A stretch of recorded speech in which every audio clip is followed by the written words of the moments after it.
हा जो वाळा आहे हा आपण मागच्या वर्षी आपल्या घरासमोरच्या परसबागेमध्ये लावला होता।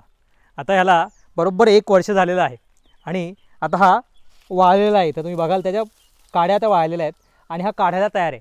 आता आपण हा वाळ्याची मुळं ही पूर्णपणे जमिनीतून खोदून काढूयात।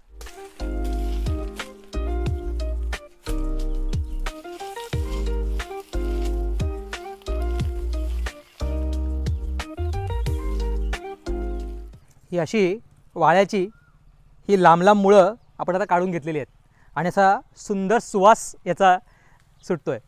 आता आपण ही मुळं व्यवस्थित धुवून घेऊन याची गुंडी तयार करणार आहोत।